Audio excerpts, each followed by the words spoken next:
जंगलामध्ये असणाऱ्या सरोवरामध्ये जातो, सरोवरामध्ये ओंजळीमध्ये पाणी घेतो, पण प्रश्न निर्माण होतो, पाणी तर घेतलं, फुलं कशी घ्यायची, हात तर गुंतले. म्हणून जातो एका वृक्षाचं पान तोडतो आणि त्या पानाचा द्रोण बनवतो, द्रोणामध्ये पाणी घेतो, पण तेही पाणी थांबत नाही, फुलं जास्त बसत नाही, काय करायचं विचार करतो. पाणीच तर भोले बाबाच्या अंगावरती टाकायचं ना, भोले बाबाला आंघोळच घालायची ना. सरोवरामधलं पाणी 2 मुठीभर मुख भरून पाणी घेतो, 2 हातामध्ये फुलं घेतो, बिल्व पत्र हातामध्ये घेतो. पूजा कशी करायची माहिती नाही, मुखामध्ये पाणी, हातामध्ये फुलं, हातामध्ये बिल्व. भोले बाबाच्या शिवलिंगापर्यंत येतो, मुखातील गुळूनी भोले बाबाच्या अंगावरती टाकतो. माझा प्रश्न आहे, मुखामध्ये पाणी भरलं, मुखामध्ये पाणी भरलं, आपण ज्यावेळेस मुखामध्ये पाणी भरतो ते पाणीच राहतं का? ते गुळूनी जर आपण मुखामध्ये पाणी ठेवलं आणि ते पाणी जर आपण 2 मिनिटं जरी ठेवलंय तरी ते पाणी राहतं का? मुळीच नाही. त्या पाण्यासोबत आपल्या मुखामधली लाळ सुद्धा मिक्स होते. याला तिथनं सरोवरापासून शिवलिंगापर्यंत यायला 5 मिनिटं जातात. त्या 5 मिनिटांमध्ये याचं पाणी प्लस सरोवराचं जल प्लस याची लाळ मिक्स होते आणि ती भोले बाबाच्या अंगावरती टाकते. ऐकायला तरी कसं वाटतं? ती मुखामधली गुळणी ज्यावेळेस भोले बाबाच्या शिवलिंगावरती पडते, माझा भोले बाबा प्रसन्न होतो. कारण याला माहिती नाही सेवा कशी करायची, पूजा कशी करायची, पण भाव स्वच्छ आहे. ऐका मा, मुखातील गुळणी महादेवाच्या अंगावरती टाकतो आणि आता महादेवाच्या पिंडीवरती फुलं वाहतो, बिल्वपत्र वाहतो आणि श्रद्धेने प्रणाम करतो. फळ आणलेले भोले बाबाला खायला देतो. बाबा मैं जानता नहीं हूं बाबा कैसी तेरी पूजा की जाती है, बाबा मुझे पता तो नहीं बाबा कैसी तेरी पूजा की जाती है, लेकिन बाबा इस पापी भगत की सेवा आप स्वीकार करना. भोले बाबा वरतून आशीर्वाद देतात, बेटा हीच तर सेवा मला पाहिजे रे. अरे किती विधिवत तू पूजा करतो, यापेक्षा किती श्रद्धेने तू पूजा करतो हे महत्वाचं राजा, हे महत्वाचं. किती मंत्र उच्चाराने तू माझी पूजा करतो त्यापेक्षा किती अंतःकरण शुद्ध करून तू माझी पूजा करतो हे महत्वाचं आहे. नाही तर इकडे मंत्र म्हणायचे आणि नजर मात्र दक्षिणावरती ठेवायची, ही सुद्धा पूजा माझ्या देवाला मान्य नाही. इथे आम्ही पूजेला बसलो, पूजेला महादेवाची पूजा करतो, भगवान शंकरजीची पूजा करतो. ज्या भगवान शंकरजींवरती 1 लोटा जल चढवतो, भस्म लावतो, तेवढ्यामध्ये पत्नीला विचारतो, का ग झाला का चहा, भूक लागली, चहा पिण्याची तलब झाली. पूजा चालू आहे पण मनामध्ये चहा झाला का, जेवण झालं का, मला बाहेर जायचं, ऑफिसला जायचं, ह्या जर भावना असतील तर माझ्या भगवंताला मान्य असेल? नाही बाबा. देखो, प्रेमच जर करायचं असेल ना देवावरती, शिवाजी दादा तुम्ही आवर्जून ऐका. 3 वर्ष झाले भोलेनाथांनी तुमचं बोट पकडलंय, हे मनगट पकडणं अजून बाकी आहे. हा, अब ध्यान देना. आज फार मूड मध्ये पूर्ण कथा आहे का, जाऊ द्या, बाकी बाबा पाहून घेतील. प्रेम जर भगवंतावरती करायचं असेल ना तर परिपूर्ण करा. आणि ते प्रेम कसं करा यासाठी भागवतामधला 10म स्कंद उघडा. प्रेम माझ्या मिराजींप्रमाणे करा. प्रेम करायचं असेल गोपिकांसारखं करा. तुम्हाला भजन आवडतं, भोलेनाथाची कृपा आहे, त्याच्यावरती जर प्रेम करायचं असेल ना माई बाप परिपूर्ण करा. भोलेनाथ माझ्या गोपाल कृष्णजींचे भगत आहे. ज्यावेळेस भगवान कृष्णजींचा जन्म झाला त्याही वेळेस भोलेनाथ साधूचा वेश धारण करून भगवान गोपाल कृष्णजींना भेटायला आले. द्वापार युगामध्ये कृष्णाच्या भेटीसाठी आले, बालरूपाचं दर्शन करायला आले. यशोदा माता दर्शन देत नाही, भोले बाबा रडतात. कारण भोले बाबा याला आराध्य समजतात आणि हा तो बाबा यांना आराध्य समजतो. याला म्हणतात आदर. एकमेकाला कसा आदर द्यावा हे सुद्धा माझ्या भोलेनाथांकडनं शिकावं. प्रेमाने बोला राधे राधे. अरे देवांचा देव आहे, महादेव आहे, जगत पिता आहे. उत्पत्ती स्थिती आणि लय ज्या भगवंताचं स्वरूप आहे, ज्याचा जन्म कुणाला सांगता येत नाही, जन्म कधी झाला सांगता येत नाही, ज्याचा कधी मृत्यू नाही. गोपाल कृष्णजींचा मृत्यू आम्हाला सांगता येतो, रामजींचा अवतार कार्य रामजी संपवतात सांगता येतं. भोलेनाथाचं अवतार कार्य संपलेलं आजपर्यंत कोणी सांगणारा जन्माला आला नाही आणि इथनं पुढेही येणार नाही. प्रेमाने बोला राधे राधे. एवढा मोठा देव, देवों के देव महादेव, सर्व विश्व ज्यांनी निर्माण केलं, ब्रह्मा, विष्णू, इंद्र, वरुण, यम, कुबेर, सर्वांची निर्मिती करणारा माझा भोलेनाथ, तो सुद्धा माझ्या या भगवान विष्णूला, भगवान गोपालजींना आपला आराध्य मानतो, भगवान रामाला आपला आराध्य मानतो ना. द्वापार युगामध्ये भगवान गोपाल कृष्णजींच्या भेटीला आला आणि त्रेता युगामध्ये रामजीच्या रूपामध्ये भगवान विष्णू जेव्हा येतात ना, त्या रामजीच्या बालरूपाचं दर्शन करायला आला. रामायणामध्ये, भागवतामध्ये गोड पुरावे आहेत. हा त्याचा आराध्य आहे, तो याचा आराध्य आहे. म्हणून रामजी भगवान भोलेबाबाचे किती मोठे भगत आहेत, रामजी भोलेबाबाचे किती मोठे भगत आहेत, याचं जिवंत उदाहरण, ज्वलंत उदाहरण आजही आम्हाला बघायला मिळतं. ते रामेश्वरम. बोले रामेश्वरम भगवान की जय. समुद्रकिनारी लंकेला जाताना भगवान भोलेनाथाने 3 दिवस रामेश्वराची स्थापना करून 3 दिवस पूजा केली. ते रामेश्वरम भगवान, 12 ज्योतिर्लिंगापैकी एक ज्योतिर्लिंग. म्हणून प्रेम करायचं ना माईबाप, परिपूर्ण करा. शेतामध्ये कांदा येईल का, कांदा लागवड होईल का, कांद्याला पाणी मिळेल का, काय होईल, कसं होईल, शेताकडे जावं लागेल, काही विचार करू नका. माझं वाक्य हृदयावरती नोट करा. ज्या तुमच्या अपेक्षा असतील तेच यावर्षी होईल. नाही जर झालं तर परत हा महाराज या गावाला कधी तोंडच दाखवायचं नाही. प्रेमाने बोला राधे राधे. श्रद्धेने, श्रद्धा आहे ना माईबाप. अरे काय होतं याचा विचार करू नका, बस त्याच्यावरती सोपवा. प्रभू जो करेगा सो तू करेगा. म्हणून प्रेम करायचं ना माझ्या मीराजींसारखं, माझ्या राधाजींसारखं प्रेम करायचं ना, या बिल्लासारखं.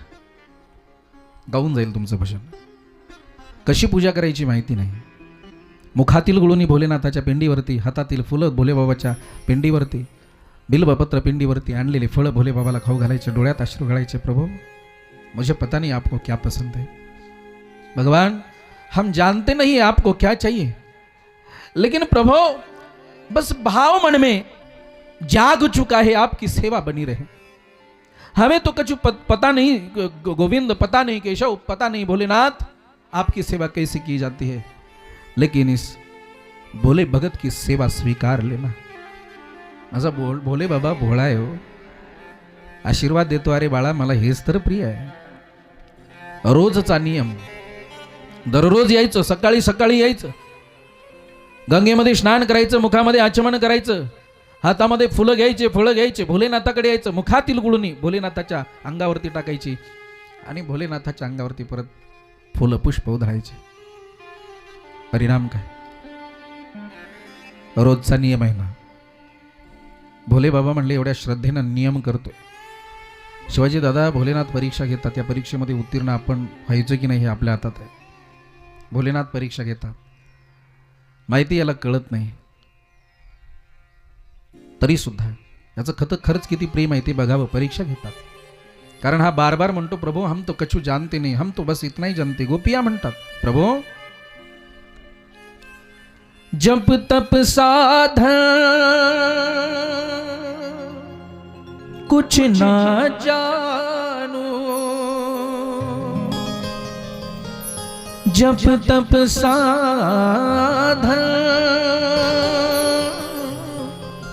कुछ ना जानू, अपनी लगन को सब कुछ मानो, अपनी लगन को सब कुछ मानो.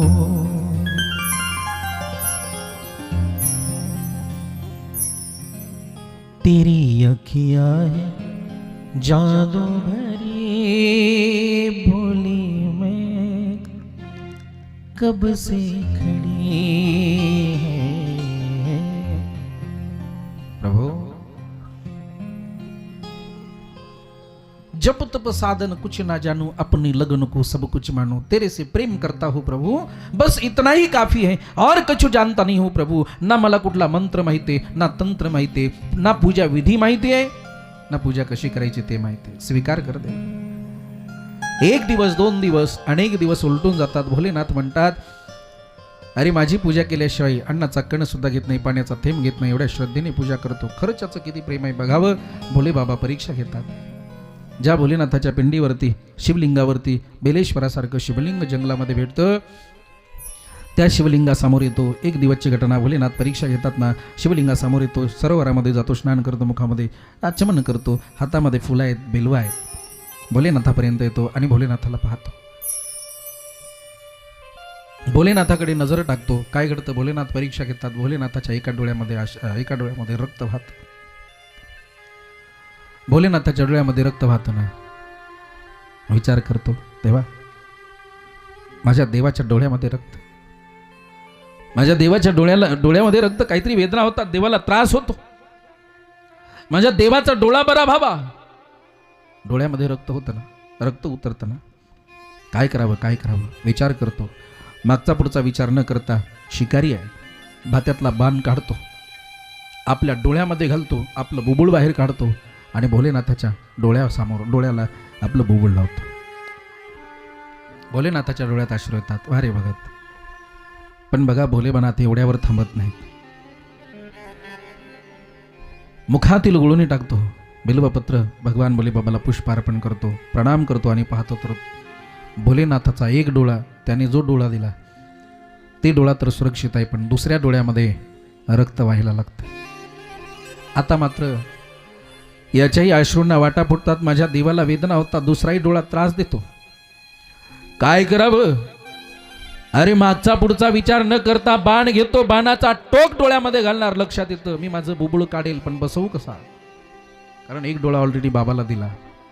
दुसरा डोळा काढायचा म्हटल्यानंतर मला ती जागा तर कळायला पाहिजे, डोळा कुठे आहे. म्हणून काय करावं? डावा पाय उचलतो, भोले बाबाचा जो डोळा रक्त गाळतो त्या डोळ्यावरती ठेवतो, बाणाचं टोक घेतो, आपल्या डोळ्यामध्ये घालतो, बुबुळ बाहेर काढतो आणि ज्या ठिकाणी पायाचा अंगठा लावला तिथे बरोबर नेऊन हे बुबुळ बसवतो आणि बस प्रेमाने हात फिरवतो. ऐका, प्रेमाने हात फिरवतो, डोळ्यामध्ये अश्रू आहे, प्रेमाने हात फिरवतो आणि म्हणतो, देवा, तुझे नेत्र व्यवस्थित झाले का रे? तुझे नेत्र व्यवस्थित झाले की नाही आता मी बघू शकत नाही देवा, पण तू सुखी असावा. मी दुःख भोगायला तयार आहे रे, पण तू सुखी असावा. मला बाकी काही माहिती नाही प्रभू, बस तू माझा आहेस आणि माझा असल्यामुळे तू सुखी असावा एवढीच अपेक्षा आहे. अंधा झालाय, दोनही डोळ्याने अंधा आहे. हात फिरवतो ना बाप, पिंडीवरती हात फिरवतो. अरे दगडाची पिंड आता सुकुमार वाटते. ज्यावेळेस हात फिरवतो, अंध माणूस जसा हात फिरवतो, दिसत नाही काही, हात फिरवत असताना रोज दगडाची पिंड हाताला लागत होती, आता मात्र माणसाचं रूप समोर येतं. पाहतोय, दाढी आहे, वरती पाहतो, अरे जटा आहे, वरती गंगाजी वाहते, इथे चंद्रमा आहे. ज्यावेळेस हात फिरवत आणतो, हे भुजा व्याघ्रांबर दिसतं, हाताला हात लावतो, त्रिशूळ हातामध्ये दिसतो आणि आता धाय मोकलून रडतो, अरे कोण आहात आपण, कोण आहात आपण, माझा देव कुठे आहे आणि माझ्या देवाचे डोळे कसे आहेत. अरे नाथ, माझे भगवान भोलेनाथ सुद्धा डोळ्यामध्ये अश्रू घालतात, कृपादृष्टी पाहतात, कृपादृष्टीने पाहतात. ज्याने दोनही डोळे देवाला दिले ना, भगवान त्याला परत दृष्टी देतात आणि तो भोलेनाथाला पाहतो, बाबा तुम्ही हो रे राजा. साष्टांग लोटांगण घालतो आणि म्हणतो, भोलेनाथ, अरे तुम्ही प्रगट झालात माझ्यासाठी. भोलेनाथ म्हणले, वेड्या, तू माझ्यासाठी तुझे दोन डोळे दिलेस रे, विचार नाही केलास, किती प्रेम केलंस. माय बाप. भोलेनाथ त्याला हृदयाशी लावतात, त्याचं कल्याण करतात. त्याच्यावरती जर प्रेम केलं ना तर अंतःकरणात न करा. माझ्या भगवंतावरती जर प्रेम केलं ना तर अंतःकरणातील असावं. गोपिकांचं प्रेम जर समोर आलं ना, डोळ्यात अश्रू येतात. एक वाक्य बोलेल, मी ब्रिजवासी आहे, मला गोपिकांचं प्रेम अतिप्रिय आहे.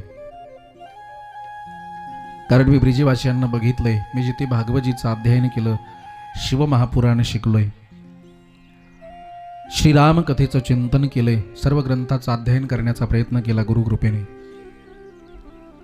गोपिकांचंही प्रेम बघितलं. आजही तुम्ही अधिक मासामध्ये जर आलात तर तुम्हाला बघायला मिळेल महाराष्ट्राला आजही काय भावना आहेत मायबाप. जगाच्या पाठीवरती जेवढे मंदिरं नाहीत ना तेवढे मंदिरं माझ्या वृंदावनमध्ये आहेत.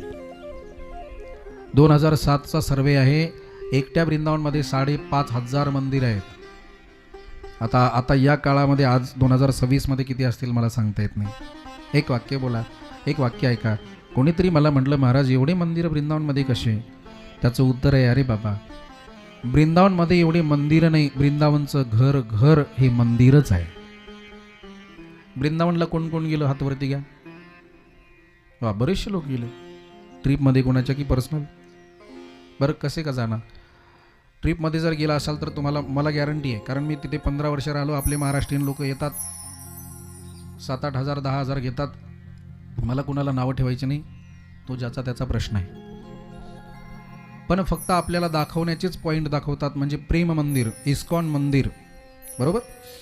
इकडे जन्मभूमी मथुरेची, वैष्णवदेवी मंदिर, आग्रा,